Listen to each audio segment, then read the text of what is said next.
Iya, wanita misterius ya, makanya ini termasuk ujian yang berat bagi seorang laki-laki. Ya.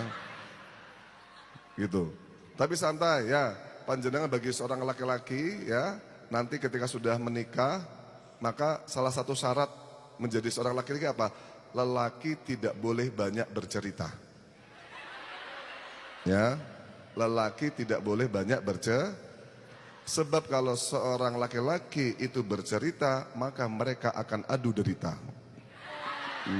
Ya. Kalau laki-laki bercerita, maka mereka akan adu derita. Maksudnya apa? Contoh, enek geng ngopi lanang-lanang bapak-bapak. Kula wingi karo bojoku ya gelut tukaran. Gara-gara ini aku ngopi mulai jam 8 wengi. Pas mulai dikunci omahe. Aku turune nang Jawa, nang ngene ndi? Nang njaba omah. Ora sida turun nang jero aku. Kademen aku. Ya. Sing sitok ngomong ngono curhat, sing sitok alah mek ngono. Wah. Adu nasib malahan, alah mek ngono. Ya. Aku ki lho, ya. Sing ngimpi selingkuh bojoku, aku sing dinesoni. Kata ngonten niku, ya. Sing ngimpi selingkuh sing wedok malah sing dinesoni sing lah.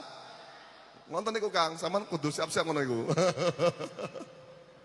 Tapi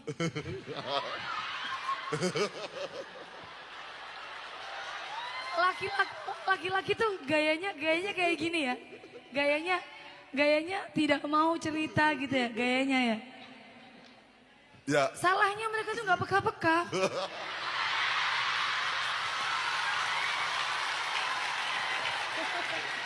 Santai, kalau prinsipnya laki-laki lebih baik meminta maaf daripada meminta izin.